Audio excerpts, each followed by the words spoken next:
So, good evening everyone. Thank you for joining us today at the launch. Vandana Vasudevan. The book is titled OTP Please, released by Penguin. I am especially delighted at the book launch because Vandana tells me my name appears in it. I hope this is not a bait that she has given to all of us. So just watch out for it. Without further ado, let me just introduce the panel that we have for this discussion. We have Mr. Veer Sanghvi, unarguably one of India's most celebrated journalists of his generation, whom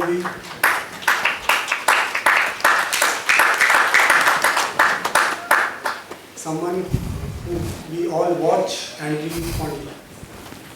He was appointed the editor of the Bombay magazine at the tender age of 22, and then has gone on to win numerous awards in print and TV. Pleasure having you, Mr. Sanghvi. Santosh Desai, one of leading cultural commentators of India, someone whose weekly column at the Times I look forward to reading. He was the president of McLaren Ericsson India and CEO of Future Brands, and currently he leads Think Consumer Technology. Thank you.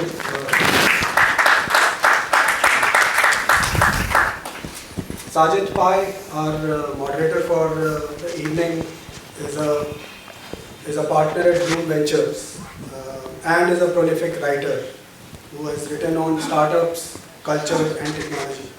Thank you, Sajith, for holding the meeting today. And finally, Vandana, colleague at CSEP, whose book has brought us all together. She has worn many hats, starting with a corporate career that spanned 2 decades to moving to the development sector. And in this book, Vandana has written on a topic that all of us can relate to and understand, unlike the esoteric papers that we researchers typically end up writing. Thank you, Vandana, for writing the book.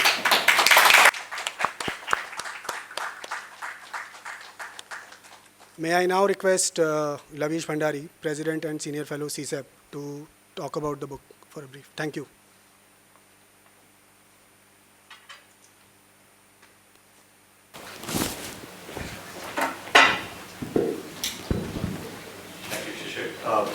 Welcome everyone. It's indeed a great pleasure to be here. Let me talk a little bit about CSEP before I ये on कैसे होता है? Sir, on mic. CSEP is a multidisciplinary think tank. We are amongst the largest ones today and amongst the most productive. We work across a whole range of sectors: foreign policy and security studies, on economics, macroeconomics, international trade, manufacturing, on mining, on health and education. Just about all aspects of public policy are areas that we tend to work on. We do a lot of work on the environment, especially climate change and what is required there. Almost all of our work is about inclusion.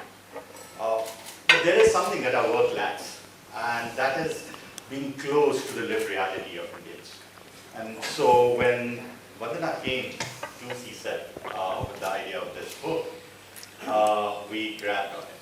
So because this is something that we've always wanted to do, of being closer to the reality of India, which not only does OTP Please bring to the reader, it brought to us as well. So with that, I must thank you, Vandana, for coming to CSEP. And I must say that we hope that as CSEP and a policy-oriented, research-oriented think tank, we have also done our bit to enhance. Thank you. So may I now request the panelists to open to release the book. It's like a photo op moment, so we have to stand away. And there needs to be a camera.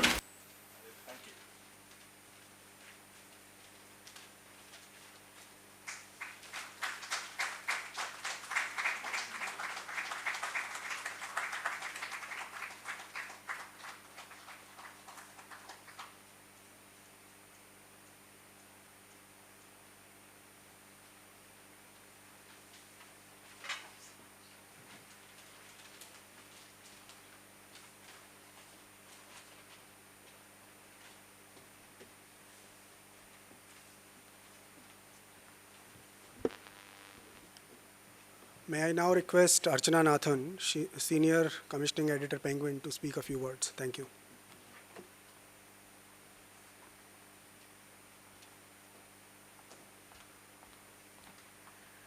Good evening, everyone. Thank you for making time on a Monday evening to be here.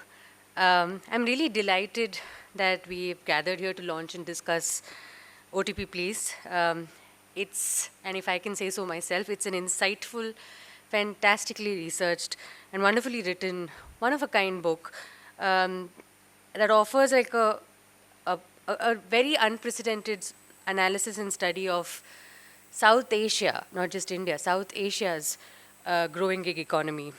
I'm sure none of us in this room are strangers to the title of this book, OTP Please. I was just forwarding an OTP while I was sitting there so that someone could receive a parcel at home.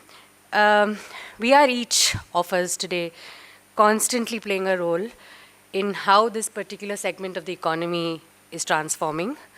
We are co-writing not just our own economic histories, we are co-writing countless men and women and their stories as well, which is why this book is tremendously important. It could not have come at a better time because the manner in which the gig economy has ballooned in the last few years needed to be studied. And Vandana has really done that groundwork really phenomenally because what this book offers is that kind of an unprecedented analysis while it is going on and transforming every single day. What also sets this book apart for me is the fact that Vandana has structured this book around emotions. While numbers and the data are obviously terribly important, but I feel that where the real story lies is in how we each make the other feels and how we feel, especially as we are engaging in this transaction across the threshold. And lastly, what also sets this book apart is the fact that it complicates the narrative. It's easy to perhaps paint a picture that this is a happy versus sad story. And with each of these players, the customers, the sellers, the workers, being in one particular zone. But Vandana complicates that, and with countless examples of how that line between these kinds of roles, whether the gig worker, of course, the tales of oppression, anger are real and needed to be written about. But the fact that some of these platforms have transformed the customers' lives as well is something that she's brought out beautifully here. We at Penguin are extremely proud to have published Vandana's wonderful book, and I can't wait to hear what more of the panelists have to say today. I now invite Vandana to give us an overview of the book. Thank you so much.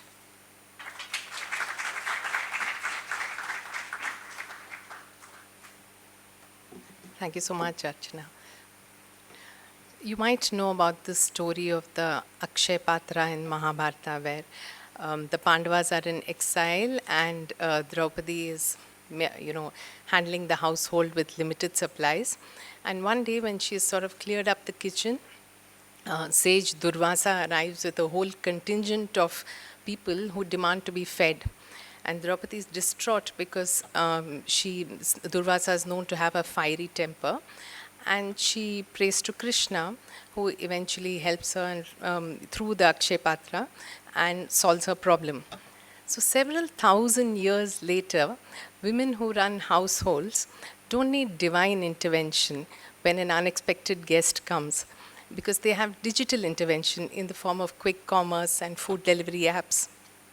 So we are in the privileged position of needing to do very little except tap a few keys on the phone to do all the things that required physical effort previously, like go outside, get a cab, go to a restaurant and eat, go to a shop and buy some stuff. But in Italian there is an idiom called dolce far niente, which means the sweetness of doing nothing. We as online customers of the digital economy are pretty much doing nothing, right?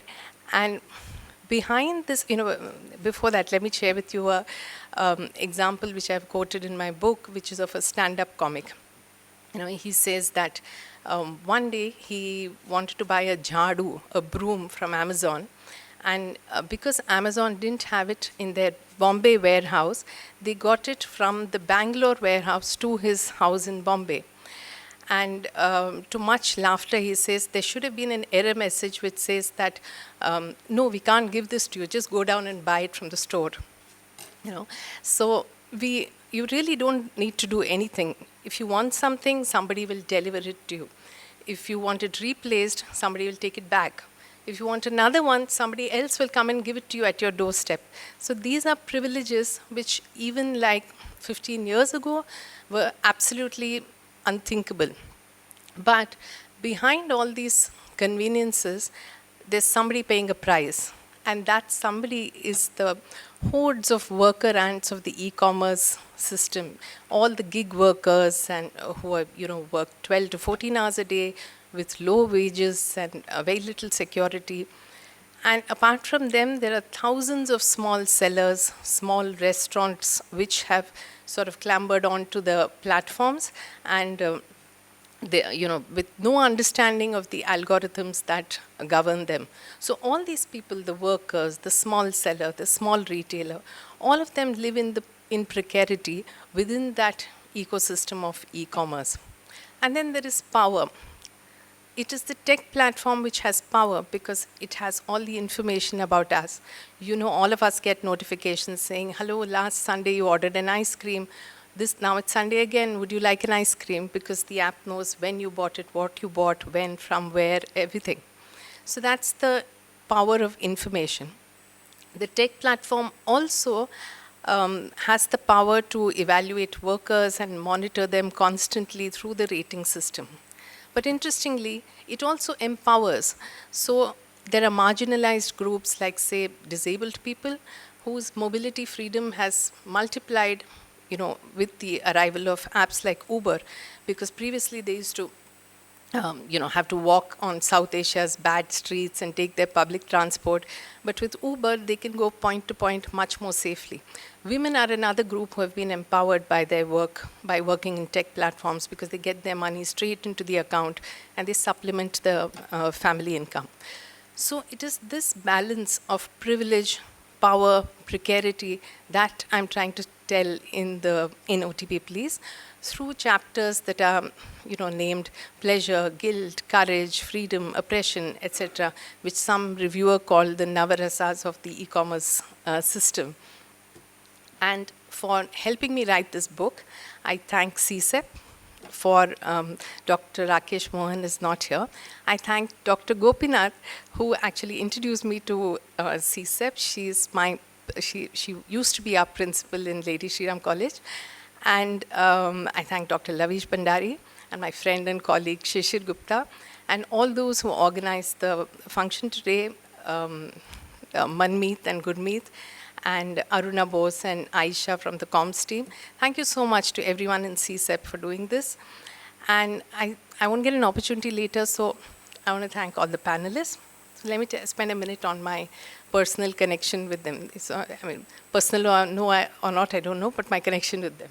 So I started reading Veer Sanghvi long before I knew of him and knew who he was. So I must have been about 8 or 9. And we used to get a lot of magazines at home. So Illustrated Weekly, India Today, etc. People of that vintage will know. So among them was Sunday. And Sunday had all these heavy political stories. But there was one page called Khas Baat, which was about filmy news. And it had no byline and there was no journalist's name over there. But I used to read it religiously. And this is how I spent my, misspent my youth. So much later, when I read other stuff that Veer has written, and I got to know that he was the editor of Sunday at that time, I sort of put it all together and said, he must have written Khas Baat, because who could have brought so much sophistication and class to a Bollywood gossip column? I think now it can be told, right? And no, I'm sure it is. So this is my guess. So thank you, Veer, for coming here. And Santosh, like Shishir said, we've been reading Santosh's columns forever now in the Times of India. But more importantly, he's a fellow alumnus from IIM Ahmedabad. And he sort of made it cool for people like us to go beyond business, economy, trade, etc., and venture into understanding culture and society and how we are evolving as people. So thank you, Santosh, for doing that and for being here today. Sajith Pai is also a fellow alumnus from IMA. He's a few years junior, but is quite the bully and has completely bullied me into agreeing to how he wants to conduct the panel today. So Sajith, razor-sharp analysis and his book and his report called the Indus Valley Report, which comes out every year, is much awaited, make him quite a name to reckon with in the venture capitalist world. And I believe he can't step into Bangalore without getting mobbed by startup entrepreneurs. So thank you, Sajith, for agreeing to moderate this. And thank you, audience, for coming here.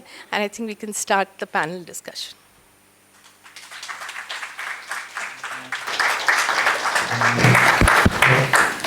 Is this on?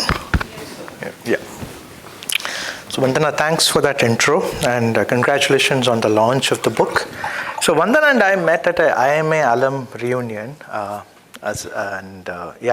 somewhere in ISC, I think, in fact, or IHC, yeah. And since then, we bonded over like two South Indians being in Delhi, in Noida, in fact. And she's also written this wonderfully sympathetic portrait of Greater Noida. So yes, and which I've had the pleasure of reading. And so we bonded over that. And then recently we bonded over her book, OTP Please, which is the second book of hers that I've read. And which also, I suppose, reading the book puts me in a minority of moderators who actually read the book, I think. So yeah.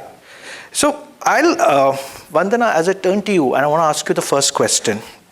So when I look at the book, and it covers an industry of online sellers, online buyers, which I'm intimately familiar with, but I understand it from the lens of economics, of unit economics, of profitability, of EBITDA, or the lack of it, funding, etc.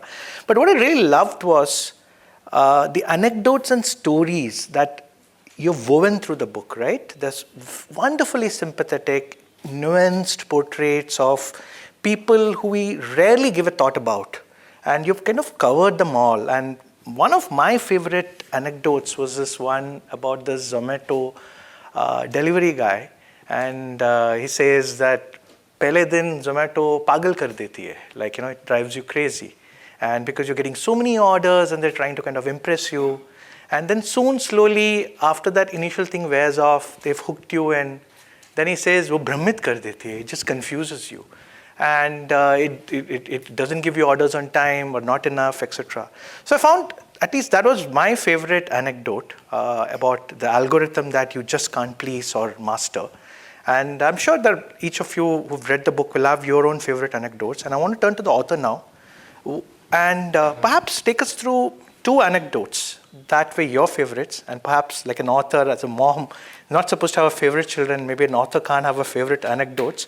But do take us through 1 to 2 anecdotes, and maybe one uplifting, positive, one perhaps a little more darker, and I think we'd love to kind of hear about it. Maybe take about 4-5 minutes, and then yeah. I'm not sure if I'm audible. Am I audible? Yes. Okay. So just take this. Okay. So there's this guy called Hanuman Sahai in Jaipur whom I met.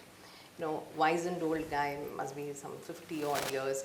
He was an auto driver, and then he had signed up for this app called Porter, which is in the transport space. So intra-city transport, like if somebody wants to move some stuff, hire a tempo for a day and move from one end of the city to another.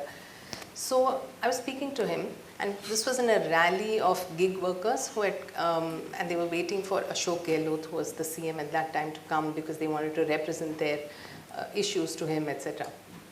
So I noticed that his right thumb was bandaged, but I didn't think anything about it. And then when I started speaking to him, he said that about 2 weeks ago, he had transported some, industrial goods kind of thing in his little tempo to a customer. and they were taking out things, they were offloading the things, the customer was doing it, and he said, bhai, thoda help kar do. So he told me, this Hanuman Sahai told me that usually it's not their job to help in these things, but because they are afraid that if I say no, the customer will give me a bad rating, so they pitch in. So when he was putting one of those things down, they were sharp pointed, some sort of gear or wheel or something, he cut his thumb and half of it literally fell on the floor. And he was of course distraught and he was bleeding profusely. And he picked up that half thumb, put it in his pocket. Then although the customer had told him that, I will take you to the hospital, he thought it's better to call his son. And somehow he and his son reached the hospital. The hospital said, we can't attach this. But they did some other medical treatment. And there was a certain amount of expense. So he called up Porter, supposedly his not really employer, but the app in which he was enlisted, and he told them about this issue. They went to their office, he and his son, he narrated the whole story. He said, can you please at least, compensate me for the medical treatment that happened? And he was flatly refused because they said, you're not an employee, this doesn't come under our terms, and we cannot help you. So finally, he was helped he had signed up for a health insurance scheme called Chiranjeevi by the Rajasthan government, and that's what finally helped him. So he told me, Madam, मैं अपाहिज महसूस करता हूँ because this was my right hand, and I have this photo of him with other gig workers in Jaipur and him holding up this thumb like that. So almost like, a symbol of the precarity in the gig economy. So that's a story that always stays with me. And on a happy side, there's this guy called Ailesh, who's a Zomato delivery guy. And I met him I stay in Hyderabad, so I met him in the lobby of our building. And he struck me as somebody odd because he was much older than the regular delivery guys. So I started chatting with him and he said he had been a collection agent for a bank, so impounding vehicles of loan defaulters. So compared to that, he found this job a breeze. He said, "Ma'am, halka kaam hai, madam." And he was saying, you don't need any skills, you just need to drop a packet. And he said, thoda chatting aana, thoda English aana, in Hyderabadi speak. So I said, and then I realized that what chatting is he talking about? And it was basically, he meant that you need to talk to the customer support on the app, you need to know to do that. And those are the skills that are required, it's pretty easy. And he was just doing this to earn some money because he had borrowed a sum for his daughter's wedding and he wanted to slowly pay it back. So here was a guy who was genuinely cool about being a gig worker, and he had, he thought the job was okay and he was grateful that it was giving him an income opportunity. Oh, thank you for that. Yeah. First one is a bit dark though. Yeah. So, yeah. You asked for it. Yeah. We're uplifting stories from you, huh? Only happy stuff. But yeah, so let's. I have no thumbs from you. Yeah, let's tee this off with the last food item you ordered. I'm very curious. What did you order last? The last thing from the net, yeah. I ordered from Meetigo. Okay. It's a good example of how the world has changed. I'm very fond of a spreadable salami, where it looks like a pate, you put it on toast or whatever, which is from Calabria and southern Italy. It's called Nduja. It's a very strange name, spelled N-D-U-J-A. I only just discovered how to pronounce it. It's called Nduja, but it's difficult to find. You can find it quite easily in southern Italy and perhaps in other parts of Italy, but you go to England, anywhere, hard to find, Far East, impossible to find. So imagine my surprise when I found it on Meetigo. So I was a little curious about the quality because the price was very competitive. So I ordered it. It came 30 minutes and it was perfect, and I have it every morning and I order it regularly. And I keep thinking to myself that I've traveled the world searching for the damn thing, and now within half an hour it comes to my door. A slice of South Italy in South Delhi. Absolutely, absolutely. Yeah. Okay, so When I read the book, you talked about how, for instance, the easy availability of ingredients, and you spoke about this one. So you said about how availability of these on Blinkit or what have you, like Amazon, makes it easy for people to do such stuff like avocado toast or shakshuka, like, this is kind of what you said. So if that is sort of the parallel, that is availability of these ingredients allows people to make things which they couldn't have easily made, and of course YouTube and all that. I want to just move to the other side and sort of look at the food delivery dynamics and what it does to restaurants. Because that's a topic you intimately understand, I've written about, etc. For instance, one of the topics that's mentioned in the book is the immense pressure to reduce what's called KPT or kitchen prep time. And so restaurants have to kind of continuously reduce it because otherwise they get penalized by the Zomatos and the Swiggis of the world. So have you, in your talks with restaurateurs, in your observations, have you seen, for example, this growth of food delivery changing, for example, the way cuisine is prepared in restaurants or changing the kind of food that's offered? What do you see as the kind of trends that the constraints of food delivery has forced on cuisine in India? Yeah. I see the delivery thing as, of course, a movement forward. You can sit at home, get sushi delivered to you or whatever. But I also think that there's a dark side or a not so great side to it. First of all, I think the reason people go to restaurants is not just to eat. I mean, you can eat at home. People go for hospitality, they go for ambiance, they go for the sense that they're in a place where there are other people perhaps a bit like them. All that, I think, is in danger with the growth of delivery. The second thing, that's the right point you made, which is that delivery is geared towards 30 minutes or whatever.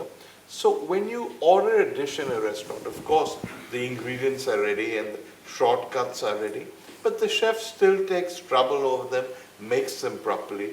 You don't necessarily get that in delivery. People just want to get it out. And when restaurants do delivery orders, they do the same thing. They just get it out. I think in some ways that's a shame. And there's the third aspect, which I think people don't often realize, which is then you're given the menu of your favorite restaurant. I won't take names.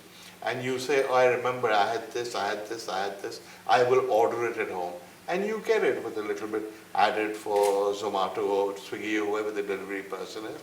And then you say to yourself, it doesn't taste that good, but it's okay. At least it's come home. Well, there's a reason it doesn't taste that good. And the reason is it's probably not made in the restaurant at all. What restaurants have done is because restaurants are not geared towards delivery, because they're paying heavy rents, they expect to cover their overheads, servers, etc., is they've either outsourced their menus or if there are 3-4 restaurant operations, set up a cloud kitchen. So even though you say you're going to deliver from X restaurant, you're not actually. The food is coming from some dismal cloud kitchen where, I don't know how you people realize how cloud kitchens actually work. A cloud kitchen is a large, often not terribly hygienic space where about 6 different sections exist. So when you order, say, a biryani and you order a pizza and you think, today I'll have this, tomorrow I'll have that, what you don't often realize, it's all coming from the same room. There's one guy making the biryani, there's one guy making Chinese, there's one guy making pizza. Now when you work on that basis, and generally really good chefs don't agree to work in cloud kitchens, there's almost always going to be a drop in quality because the emphasis is on getting it out quickly, making it as cheaply as possible. So in many ways the food experience, while it has gained and it has reached many more people because of delivery, has actually deteriorated. Apart from all the stuff about the restaurant ambiance and not being there, the food itself is often not as good as it would be. And it doesn't matter so much because if, say, one guy complains in isolation, you can maybe deal with him or deal with the aggregator who set the order. You're in a restaurant and the food is crap and you complain. The restaurant doesn't like it because other people see you complaining.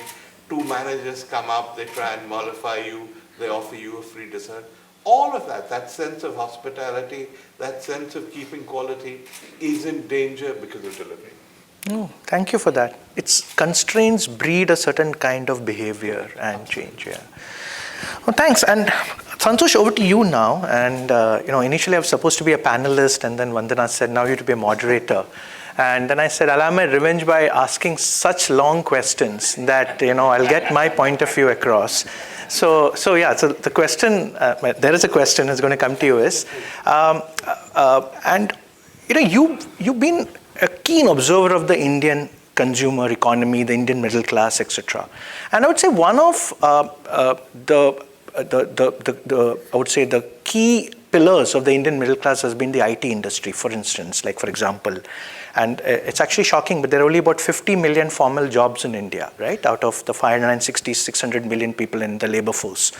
And of these 50 million, about a third it can be attributed directly to the IT industry. 4 million directly and 12 million, not my data, but NASSCOM data. So what 16 million, or really one third of the Indian formal economy, which is really the middle class, comes through the private sector, IT sector.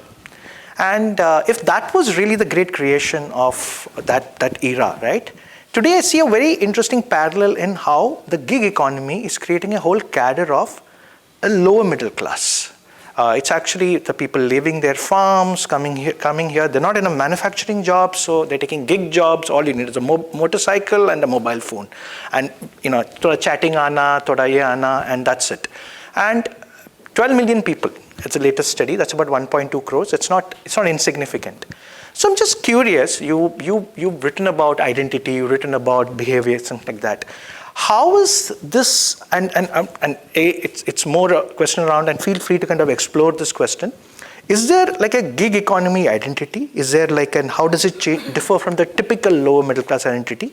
It's urban, of course. And how is that manifesting itself in some of the other aspects of that? Yeah. Actually, that's quite a fascinating question. I do think that there is clearly a different kind of an identity that is emerging, and because in a sense these are all people who are very close to consumers and acts of consumption. As against the typical lower middle class, where there is a very clear kind of a separation. More than gig workers, just to make this point, if you look at say people who work in shops, there you see in fact it becoming very, very marked. Because they are interacting with an environment that is very unfamiliar at one level. But it makes them, in a sense, they have to act out of their skin in order to interact with those people, a completely different class of people. They are normally in environments that are fancy. And therefore there is this kind of a sense of being sandwiched between having perhaps the economic and material capability of a lower middle class, but the cultural sort of connection with a completely different class, and therefore that rubs off. And you see therefore this identity, there is an upward mobility, strong aspiration that takes place. For gig workers it's more complicated, because actually if you were to think about it, gig workers are actually, particularly delivery workers, are actually like a fax machine in slow motion. It's a good part. Yeah. Actually, that's what you're doing. Even quick commerce is slow motion compared to a fax machine, right? Yeah. So essentially, that's all you're using them for. They are reduced to the most basic unit of humanity. Fundamentally, you are mobile. You will take this from point A to point B. And if you think about it, what we have done is inverted the whole system. Earlier, when we wanted something, we went to it. Right? That's always right. Now, things come to you. So at one level, it's a simple inversion, but it means entire ecosystems have to be invented in order for you to do that. And what looks like automation on the surface through clicks is actually supported by a machine that is entirely human and consists of reducing human beings to their most basic function. Whether you're a picker, or whether you're even in a warehouse. So I think it's interesting that here's a whole group of people who's in touch with consumption, are concerned with consumption, but actually have no part, in no part. So in a sense, they're stranded, nor is there mobility here. It is not as if, in fact, if anything, all the stories in Vandana's book point to the fact that it's a bait and switch kind of sort of an experience. You come in, you make a lot of money, whether you're an Uber driver, whether you're a delivery or agent, And soon you find that that kind of actually becomes tighter and tighter, right? So actually this is a class which I think is sandwiched perhaps worse than others, because they experience, I think, they come in connection with something that is very attractive, but their own lives are A, kind of, they feel like it's contracting around them, and B, there isn't really an opportunity for mobility. So, I mean, to me that feels like a different kind of an experience. Oh, very well put. Yeah. Yes, please, please. Comment. Because they come to all these very fancy apartment buildings, delivering often very expensive goods. And as he says, they're ultimately being used merely as one part of a chain, and they're reduced to their most basic stuff. But the people they come in contact with, usually, I mean, there are exceptions, don't treat them very well. Yeah. So not only is there a sense of envy, I think with many of them there's a sense of injustice, and that's our fault. Right? Oh, well put. I particularly love that fax machine in slow motion. Stay with me. Yeah, stay with me. Yeah. Oh, Vandana, back to the author. And I described the book in my Amazon review, which of course I was forced to do by Vandana. But yeah, hope all of you fill your Amazon review, else you're not going to be let out of the room. Yeah, described as business anthropology done well, because to me, through the lens of these stories and anecdotes, she's kind of presented a wonderful picture, okay, nuanced portrait as I call it. And I was very curious, and it's not just about India, it's also about South Asia, in fact. A lot more countries covered, including the one we can't usually mention here. So, Vandana, how did this whole process of writing, how did you make that happen? How did those stories come about? You want to just talk us through the whole process of those interviews and this thing, including how you travel to countries without traveling? Yeah. Okay, so like everyone else, during the pandemic years, I was cooped up in my house. And I used to observe from the balcony that while nothing much was going on, main gate was always busy, because there were these hordes of people on two-wheelers wearing different colored t-shirts and with those big dabbas behind which said Swiggy or Zomato or something. And no matter what time of the day or night, these guys were always there. School was off, office was off, but these people were going in and out and terribly busy. So I got curious and I was wondering, who are these guys? What is their background? What were they doing before so many people started buying online? And do they see themselves as part of the glamorous startup industry, which actually they are? They are the bottom of the pyramid of that startup industry. So I started talking to them. Some of them were happy, many of them were not. And somehow I led to all that conversation led to a union leader in Hyderabad who is their biggest voice. And he pointed me to activists in Delhi who were protesting against Amazon and forming gig worker associations. Then they pointed me to Rajasthan, which was the first state to enact a gig workers welfare act. And there was a bit of optimism among the gig workers there. And so I went to speak to them. And then I went to Kerala because I wanted to see how it is in a state that is hyper aware of workers' rights, and then to several other small towns, etc. So when I was drawing up the contours of my research like this, as a development sector researcher, I've seen many contexts where South Asia is studied as a region because of commonalities in history and social problems and common cultural roots, etc. So I thought, why don't, then I started reading up about what's happening in our neighboring countries with respect to digital economy, and I was surprised that there was a lot of action there. So while that the consumers may be a thin middle class, urban middle class segment, the vibrance of the space was just as it is in India. So Nepal, for example, launches a food delivery app every other month. So there's a lot of action there. And those are completely different apps. Like there's no Swiggy, Zomato, not even Uber. So those are completely different entrepreneurs there. And I thought that would be interesting to study. So I did travel to Nepal and to Sri Lanka. I can't travel to Pakistan. We can mention the name, I'm sure. Of course. And I didn't travel to Bangladesh because there's no commonality of language, etc.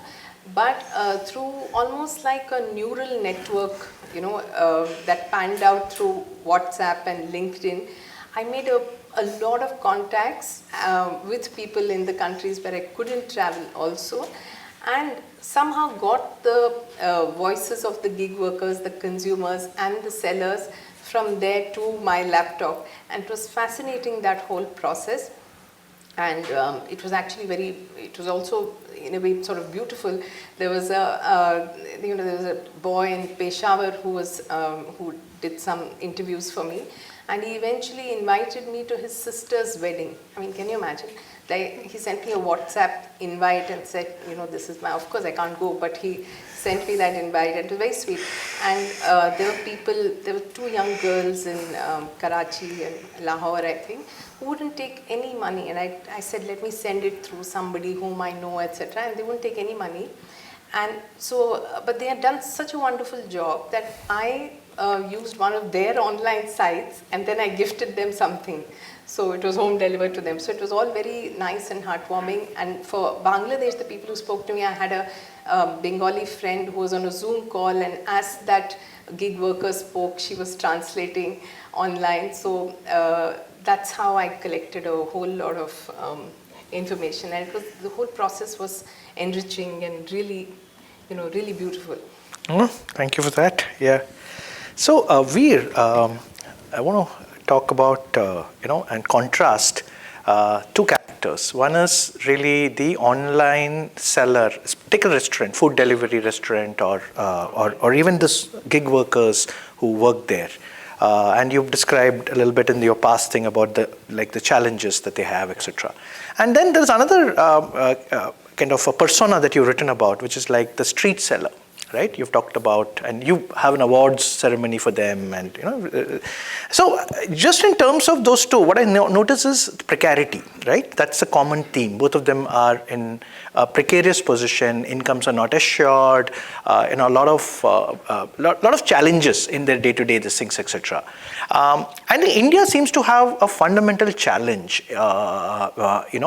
Including all the states which are very socially conscious in how we deal with informal labor. Would you agree, and what are your thoughts on this? Oh, absolutely. I think, as you said, the informal economy is the big economy in India, and it's the economy that we dare not speak its name. We hardly ever talk about it. We focus on the formal economy. But two differences. One is that the average guy who runs, say, a food stall or does something, and the guy who delivers the food are fundamentally different, because the street guy who makes something, makes say bhel puri on the road or channa bhatura on the road, at some level is creative. He's creating something. He feels a certain pride in what he does. People come back to him. He develops relationships with his customers if he's any good. The guy who's delivering things ultimately is just, as he said, a fax machine kind of person. There is no contact. It's completely impersonal.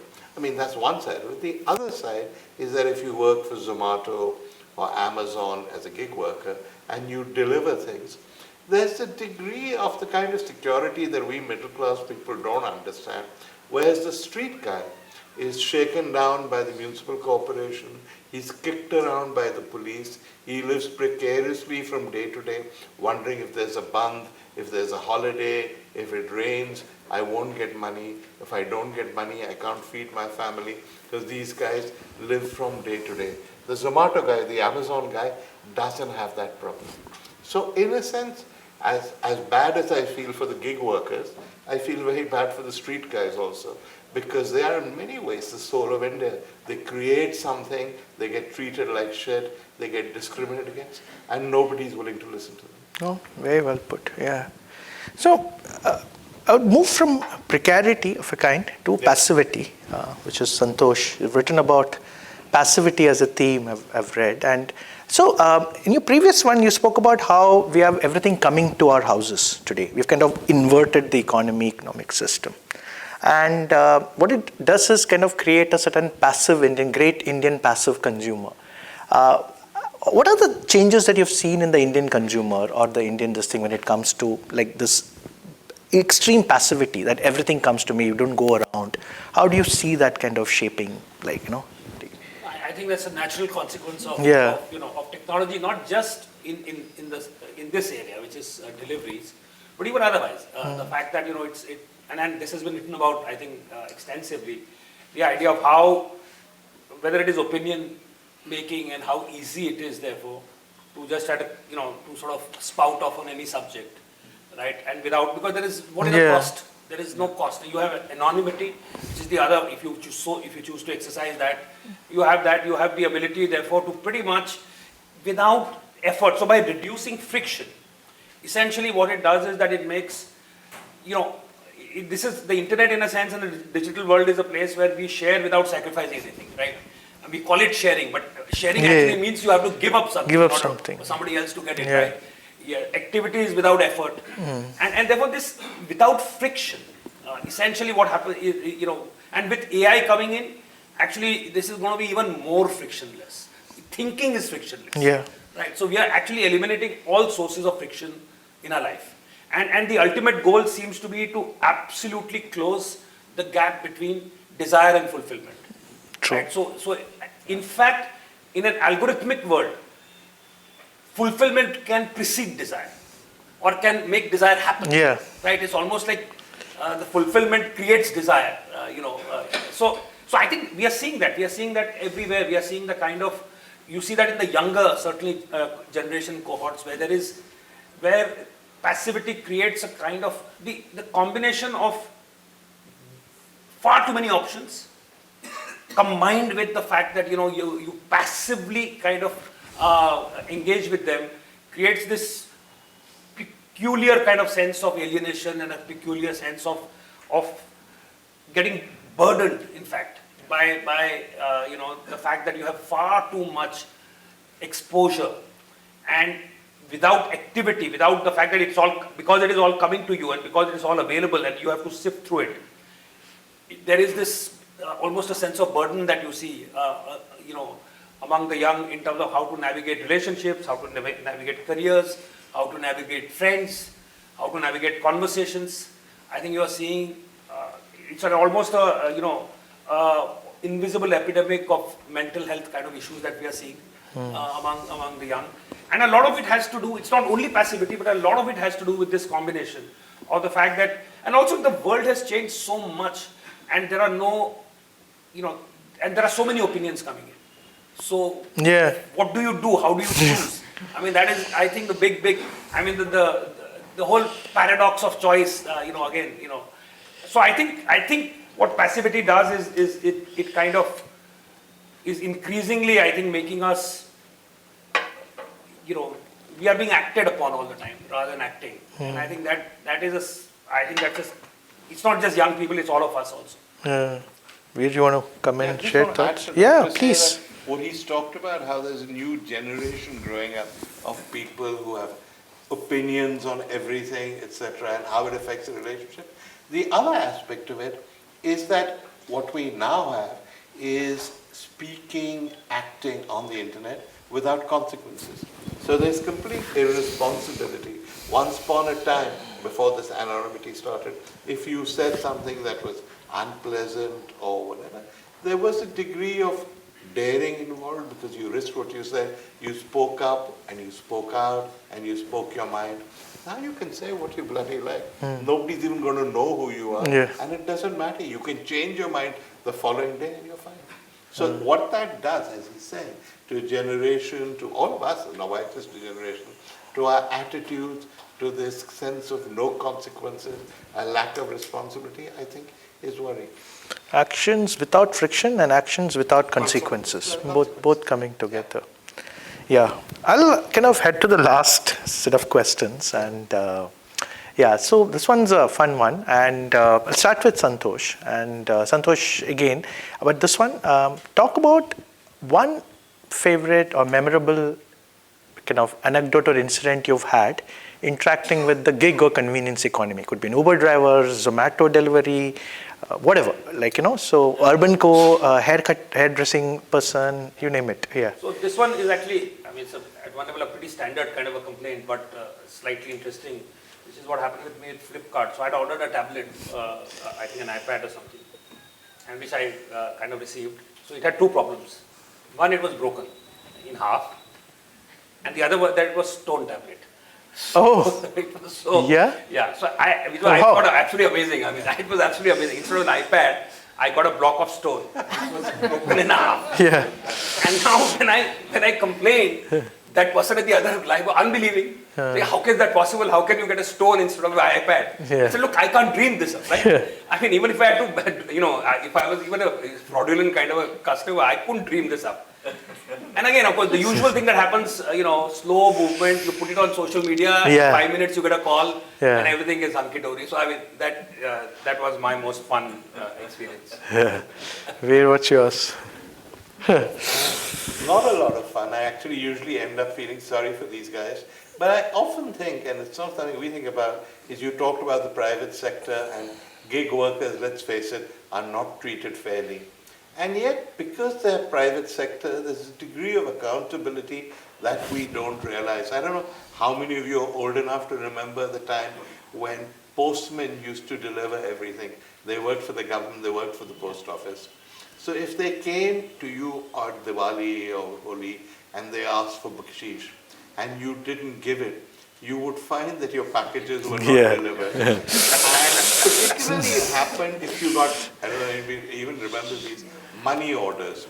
They would know the amount of the money order. Money order, for those of you too young to remember, was you could send money through the post and they would go to the house of the sender and give him the cash. They would all expect a kickback, they would all expect a cut. And if you didn't do it, the next time you sent a money order, they would say addressee not available at this address. And okay, you and I maybe would be able to handle it. But what was worse was people who worked in the cities and sent money back home to their villages or whatever. The local postman would never deliver that money unless you gave him some of it. Now, those were the bad old days when we were dependent on government employees who had no accountability. I just often think that if there wasn't accountability and these gig workers realized the power they had, he got a tablet of stone, but supposing he got a rare tablet, and supposing he didn't give them bakshish and they didn't deliver it, and they said there was nobody at this address, or there was a problem, or I asked for the OTP, they didn't give me an OTP. So potentially they have the kind of power that government employees had in the bad old days. I don't think they realize it. Yeah, that's true. Yeah. So, yeah. What about you, Vandana? You've quite a few, I'm sure. Yeah, quite a few, but can I say a semi-dark one? Oh my God. Okay. Then we have to end with an uplifting No one. amputations or that. Yeah. Okay. Then we'll end up with another uplifting one. But yeah, but go for it. Yeah. Yeah. No, so there was an Uber driver whom I spoke to on a long drive in Delhi. And he was chatty and he started narrating his his anecdotes and stuff. And he said that on Fridays and Saturdays, this particular college which I can't name, he passed by that somewhere in Noida, and he said that I never go there, and because on Fridays and Saturdays especially, there are a lot of drunk youngsters who come in, drunk girls particularly, and he said they don't pay up and they threaten all kinds of things. They say, I will, allege that you have, sexually harassed me, etc. But I'm not going to give you the money. Or they get down and say, Bhaiya, abhi aa rahe hain, and never come back. So he narrated a whole lot of such things, particularly with girls. And I was like, are you sure, boys, what do they do? What do the drunk boys do? And he said, वो कुछ नहीं करते, वो ऐसे ही पड़े रहते हैं पीछे. And but the girls somehow he found that they were conning him and stuff. So and he said one of his colleagues, all of these stories are in the book anyway. And one of his colleagues, he said, was so threatened and so psyched out by what had happened because this girl said, I'm going to take you to the police station, give me all your money. And when that guy protested, she said, I'm going to take you to the police station and allege that you have done something. And that guy was so psyched out that he stopped driving for a few months. So why I remember this is because all the time in the media we see these cases of how the girl was in the Uber, she felt scared, the driver was bad, whatever.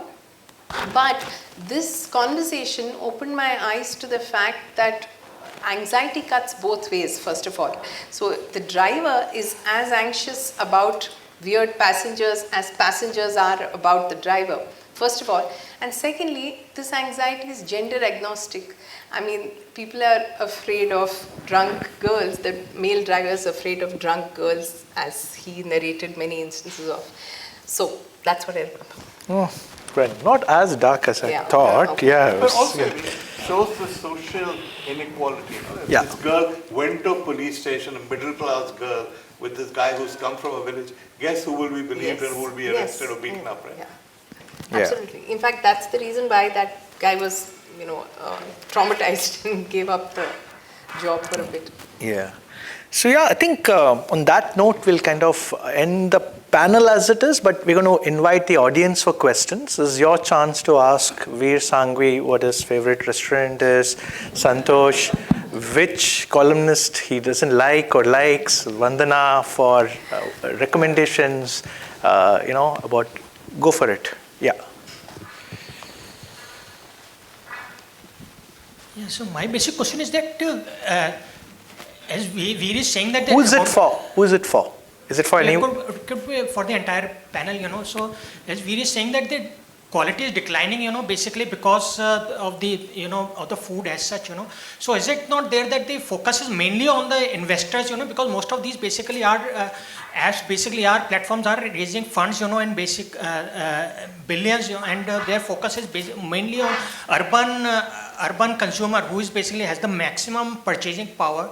So basically focus is mainly over there. So they are also creating divide between India and Bharat rural community, where we are finding that they are basically taking the advantage of bad infrastructure in urban areas where people basically hesitate to go out, and that is why this quality of these food and the quality of even the ride-hailing apps basically is rising. We are seeing rising grievances on tax issues also, and of some other unethical exercises also, unethical... I think you got the gist, and I'm going to encourage Veer to come in and say, has the quality of the aloo tikki decisively gone down in urban India?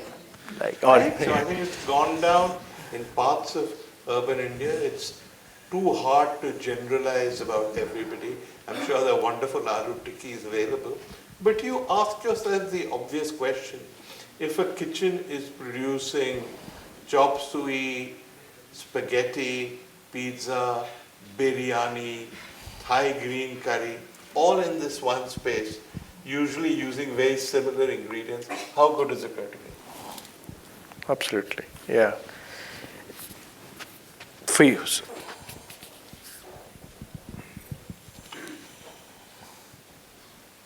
Yeah, here, because of South Asia, poverty is there, so gig works are also available. If it is a technology based, so do you think drones and robots will be also in future delivering this? I think Santosh and Vandana, maybe both of you. It's your... And you're just trying to avoid. Yeah, you can stop being a moderator. Yeah. So I think, genuinely speaking, you will see some trials. Drone delivery will start for sure, okay? But robos will not happen because people, we are still a poor country, $2,700 per capita income. So the robo economics don't make sense, but drone delivery will start, sir. It's just a matter of time. You'll start seeing Gurgaon drones happen because also it's like the costs are low and it's visually like a lot of buzz. So drone delivery is over robo deliveries for sure. But if Santosh wants to add,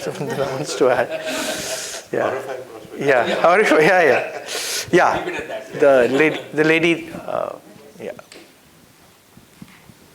Hi Vasudha, my question is for you. I'm Shubhangi. Who, sir? Who? Sorry, Vandana. Vandana. Sorry. My question is for you. So in what we've seen on gig platforms is that instead of their wages going up, they have in fact gone down. They're not making as much as they used to when these apps were first introduced. And so I'm a reporter with the print. I've also reported on the gig economy. So what these people have told me is that they're also stuck in debt traps. So can you elaborate on that a bit, and also how this debt trap especially affects their family lives and upward mobility. They're trapped in this job. Are they unable to find alternatives? Just a little bit on that. Yeah. So I think Sajith spoke You a can little all be bit about. depressing dark questions. Yeah. Now, actually, in fact, because in order to avoid that, I had put all these happy chapters over there: pleasure People and breaking their gratitude. Yeah. There were a bunch of happy chapters, but somehow the gig worker and their angst always like takes center stage. So yeah, you're right. So in the, Uber drivers who have been there since Uber started in 2010 or 11 have said that in the beginning they used to get Apple phones. They were lured into the business, and they took loans for their cars. But then, as more and more people came in attracted by this kind of work, and the market got fragmented. So there weren't as many customers as they originally had, and therefore their earnings kept decreasing. And which is why you now see, cars on loans. And during the pandemic, people just left the cars and ran away to the village, and those cars were impounded by the banks.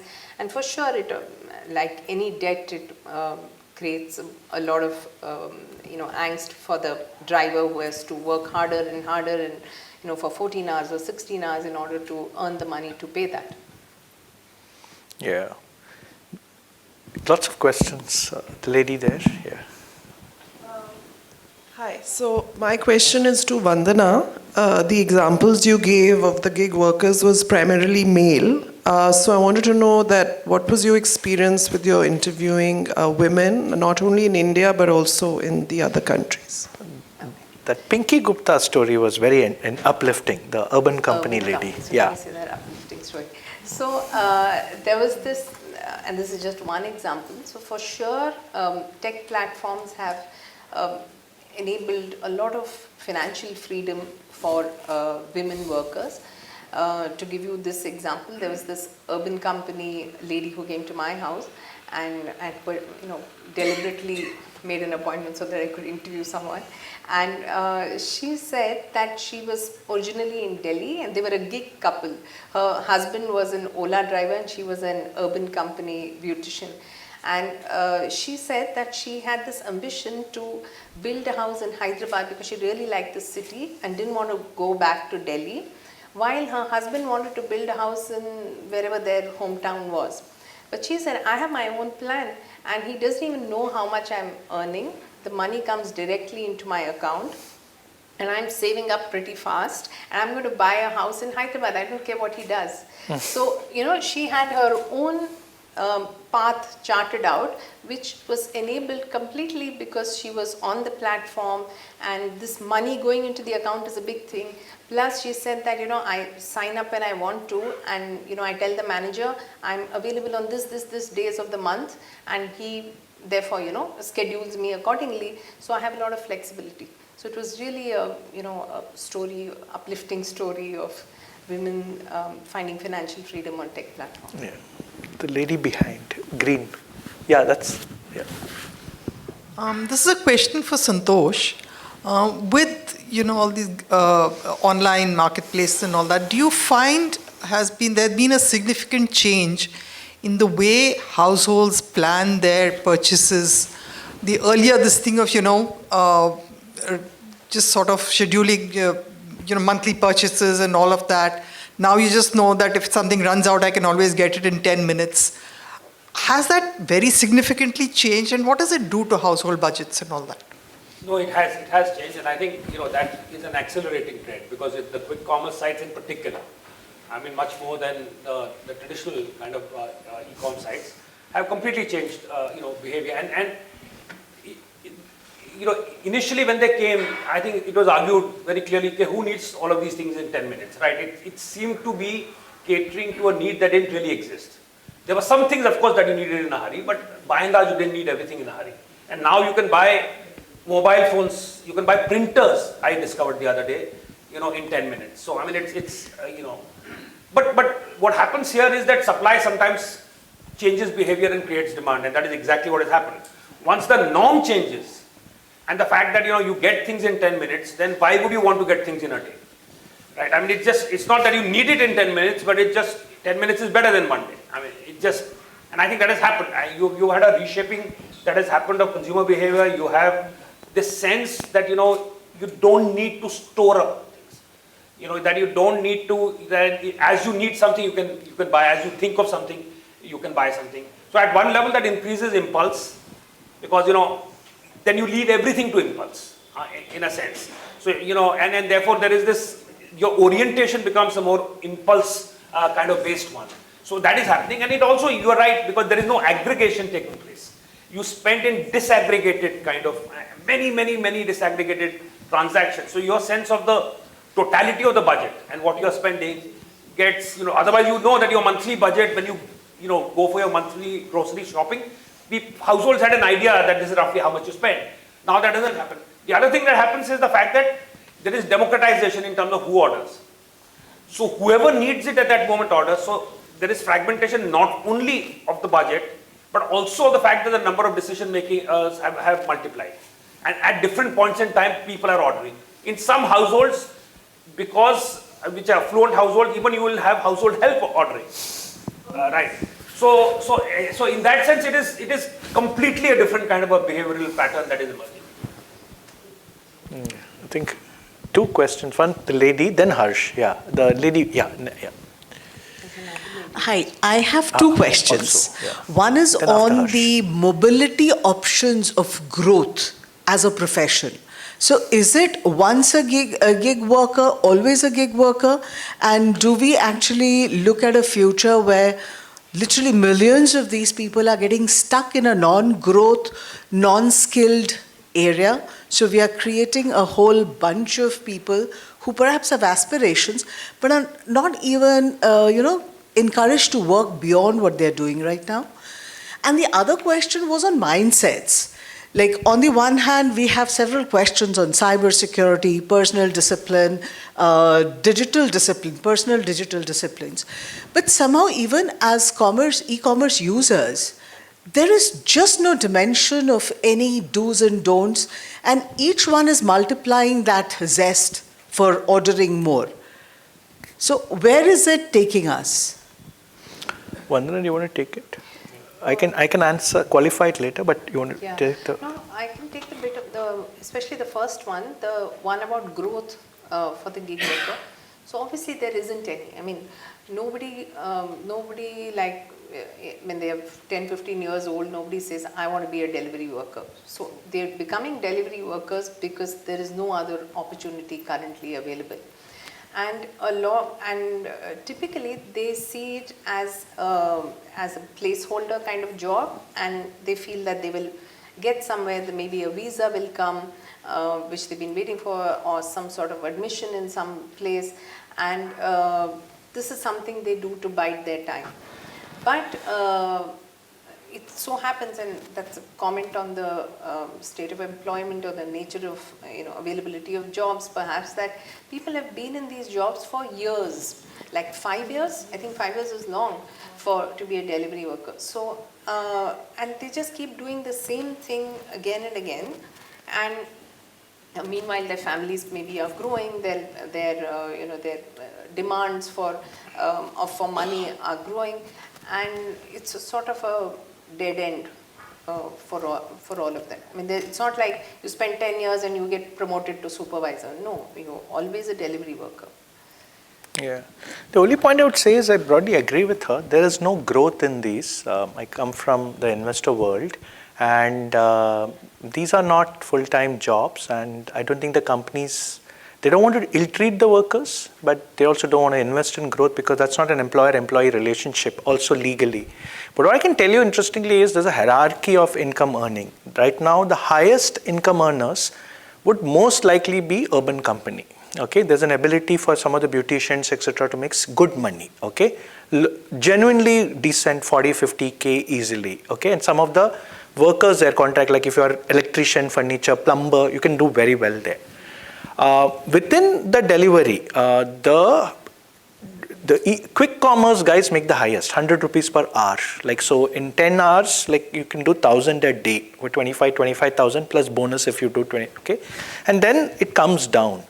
Somewhere in the middle is the Uber guy, and then you're lucky. You have to be on a black, then you can make something like 30,000 rupees. If you're not on black and you don't hit the incentives, etc. So there is a hierarchy. Sometimes you can move between.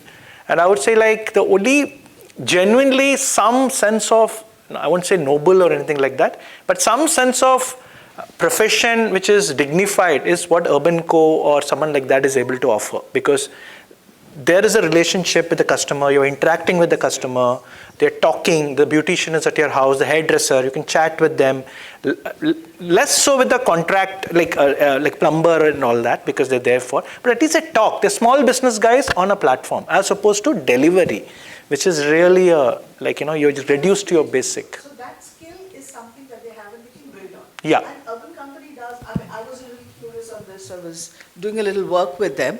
So they do invest on skilling their team. So it may not be an employer-employee relationship, but they are mindful of this, which is the most wonderful thing. Yeah. But the larger part, where it's deliveries, returns, that segment, whatever little I've seen of people over the last 3.5 years, when I was more curious and I wanted to understand that more, mainly from an electricity billing cycle, which I needed to study, there is no growth and there is no account, and nobody's worried about that. My entire focus was that her whole generation is growing without any institution really thinking of how to put them in the next level. Yeah. And that's a growing market that they are actually enabling. They are almost like a catalyst to develop this huge market. And the gains of digitization is actually reaching people almost seamlessly because of it. Got it. No, thank you for that. And I'm going to request that we pull it. You know, Vandana, you can ask her anytime you want. So, last question? Okay, last question. Okay, then we wrap this up. Yeah. So, my question was all of these. But you said to wrap up? Okay, so my question is that all of these companies or platforms are now being listed on the stock market. Is that going to change, talking to all the MBAs and investment bankers, is that going to change the way they treat the gig workers? Is there going to be more scrutiny? Is there going to be some ESG reporting? Is there anything going to get better for the gig economy now that all of these companies are all listed? It didn't happen for Uber in America when they got listed, but in India, in the Indian context, all of them have, or it's going to make things worse because they have to deliver on corporate analysts are asking them for their profitability. So what's your take as a MBA that on listing will make a difference? It's your thing. You should take Mr. Investor. Yeah. So, just repeat the thing. I was persuading Vandana to take the question and I didn't hear it completely. Not my question. Yeah. Just quickly. Question is, all the large delivery companies, except say Amazon, are listed now in India on the stock market and subject to whatever oversight, activist investors, ESG investors, BRSR reporting by the stock exchange. Is it going to make any difference? Yeah. Being a listed company versus being a private equity. Yeah. There's something called Fair Work, I think. I hope I've not got it wrong, which actually ranks these and they give you a score. Urban Co does well there, and they're getting listed. They're genuinely a good company, and I'm not investors in them, but they've done good stuff, and I think they will be. But look, the truth is that it's not if my economics, if by making them employees, but by investing too much in them, like. It's going to worsen my economics, then why would I do it, right? So no company is going to do more than what is mandated. It's just the nature of the thing, okay? And it's going to be and remain a transactional relationship. So in Urban Co's case, they can upgrade, they can make them a 5-star worker or something like an A-star worker and charge more and take more. In Uber's case, they'll just make you drive a bigger car. Who drives it, they don't care, right? So the money goes to the bigger car you're driving. Hopefully the driver is wearing better deodorant and able to talk slightly more English than normal or something like that. But otherwise, it really doesn't matter. So I'm skeptical of I'll this. add to that. I agree with what Sajith is saying. And even, for instance, Urban Co, yes, it's a better example, but that is only because they deal with skills. But they're not dealing with skills, they would be the same. I mean, absolutely. The economic incentives are different. Yeah. The fact that they have to value because the individual matters. Here it doesn't matter who lands up to deliver your stuff, but it does matter who your beautician coming home is because somebody is better than the other. So therefore you need to invest in those people more than you need to invest in the delivery agent. And economic, I would be very skeptical of the fact that listing would make a difference. I mean, because in a lot of instances you see when it comes to the kind of scrutiny that actually in reality companies are subject to, I don't think is likely to make a material difference. I completely agree with that. Yeah. Last question from the lady. Yeah.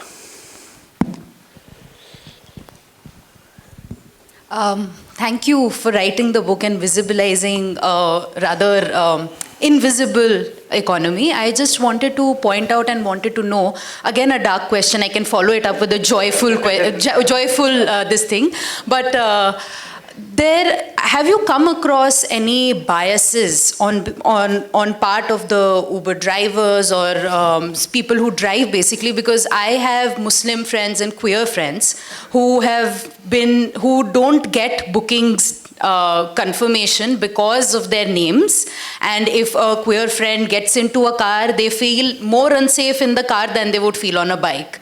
Or if the destination is Jamia Nagar or say Chandni Chowk, then also it gets rejected based on, and it's multiple people, so I speak based on that. Have you heard of any biases or prejudices that exist? Okay, so it's a really interesting question. In my conversations with Uber drivers for this book, I have not.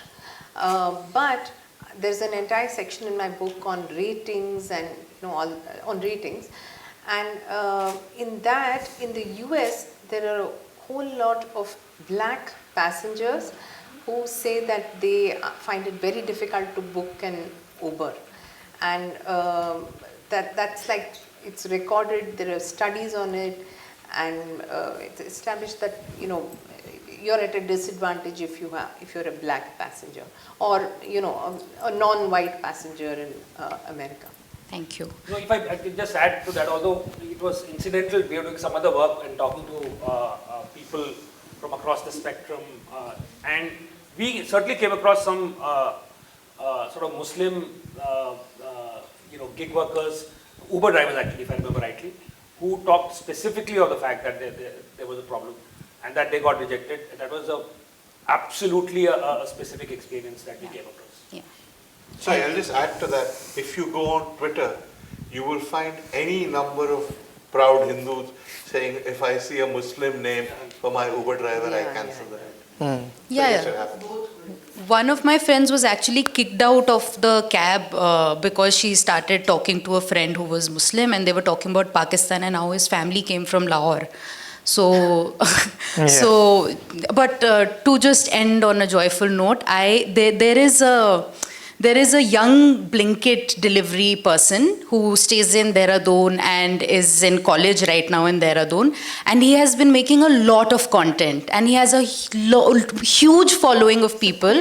Benjamin Gautam. So he prefers to not be called queer. He says, I'm straight, but he is so happy and posts such beautiful content, goes on delivery, but also dances or get ready for me for a delivery, that the gig worker joy that might not come across to us is somehow accessible to all of us on a media platform. Thank you. Wow. That's very joyous. Yeah, it's a good note. Thank you so much. But so thanks Santosh, thanks Veer, Vandana of course, and it's great to have this panel, and congratulations to you on this book.